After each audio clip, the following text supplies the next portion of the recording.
Good morning, class 8. Welcome to biology class. Let us continue the same chapter, chapter number 4, human body. Now, in these chapters so far, we have discussed about the nervous system, the components or the different parts of the nervous system, starting from brain, spinal cord, peripheral nervous system.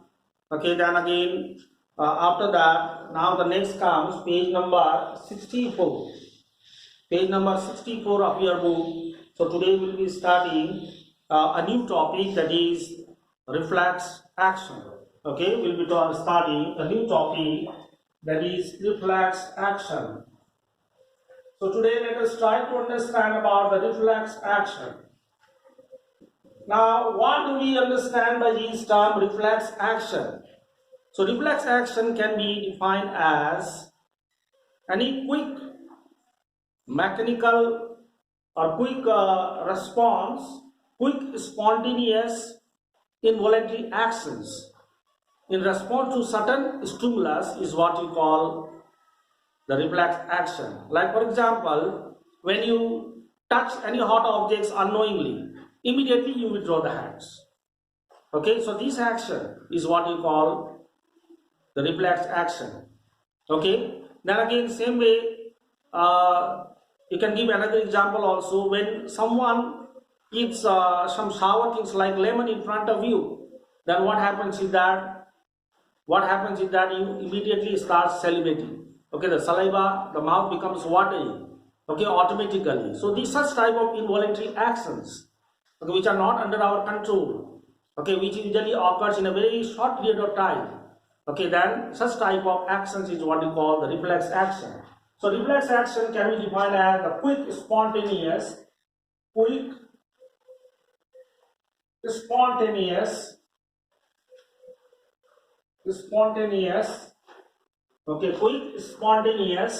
involuntary actions.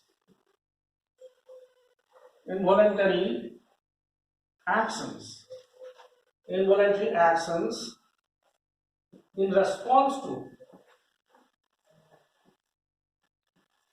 stimulus or changes in the environment. So stimuli, okay, is what we call the reflex action.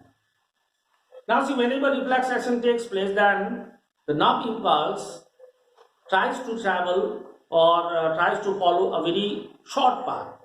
So the short path which is followed by the nerve impulse during reflex action is what we call reflex arc.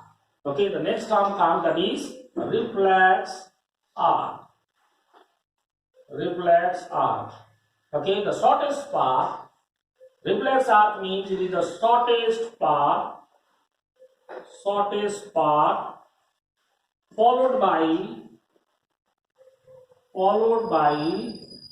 a nerve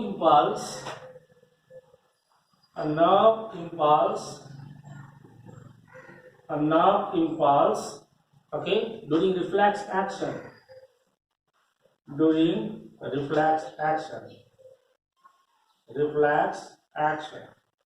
Okay, this is what you call the reflex arc. Okay, so the same thing we can understand with the help of diagram also. Suppose reflex action. Suppose this one is the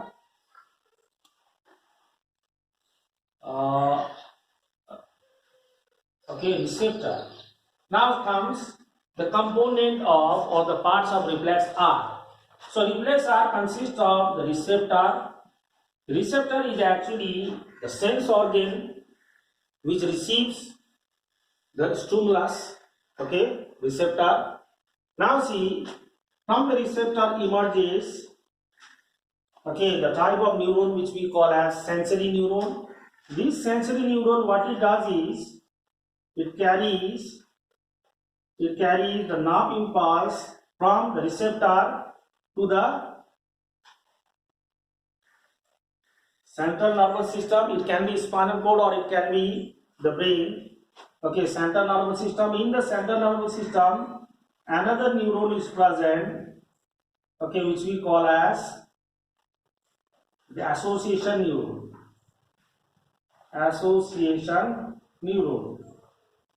Okay, this association neuron, what it does, that it connects the sensory neuron with another neuron which we call as motor neuron. Okay, motor neuron. Motor neuron. Okay, which you call as motor neuron. Motor neuron. This motor neuron, what it does, it carries the nerve impulse from the central nervous system to the effector. To the effector.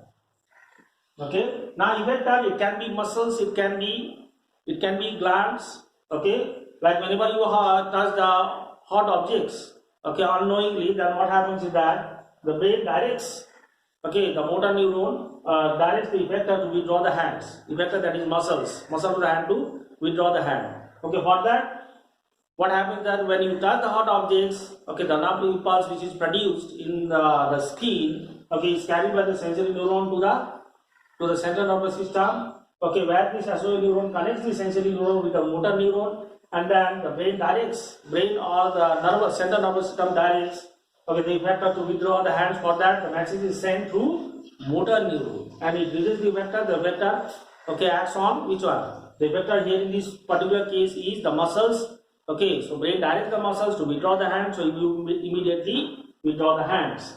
Okay, so this is how here we understand that this reflex arc consists of how many different components? Number one, receptor, then sensory neuron, then accessory neuron, then motor neuron, then effector.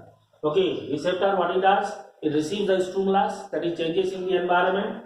Then again, after that, it produces the nerve impulse. That nerve impulse is carried by the sensory neuron to the central nervous system. So what are the sensory neurons? If you are asked, you need to say that sensory neurons are those neurons which carry the nerve impulse, okay, from the receptor to the central nervous system. And if you are asked about what is association neuron, you need to say that association neuron are those neurons present in the central nervous system which connects the sensory neuron with the motor neuron. Okay, then if you are asked about what is this motor neuron, then you need to say that motor neuron is a type of neuron which carries the nerve impulse from the central nervous system to the effector. If you are asked about the effector, you can say that effector can be a muscle, can be a gland, okay, which shows the response. Okay, which shows the response. Okay. So this is about the reflex arc. Now after that comes the type of nerves. Okay, then next term comes nerves. Nerves are actually the bundle of neurons, okay, and closed by a muscular sheath. Okay, so nerves. So if you are asked to define the nerves, you can say that they are the bundles of neuron or neuron fibers, bundles of neuron enclosed by muscular sheath. Okay, they are of the types like sensory nerve, then again next motor nerve, then again next comes mixed nerve. So three main types of nerves are there in our body. Sensory nerves, it consists of the sensory neuron which carries the nerve impulse from the receptor to the central nervous system. Motor nerve are those nerves which consist of motor neuron which carry the nerve impulse from the central nervous system to the effector. Then again, if you are asked about the mixed nerve consists of both sensory neuron as well as motor neuron. Okay, mostly the spinal nerves, they are called as the mixed nerves, as they consist of both sensory as well as motor nerves. Okay, so let us keep up to here today. Now after this comes the next topic, that is endocrine system, that we will discuss in the next class. Okay, so let us keep up to here.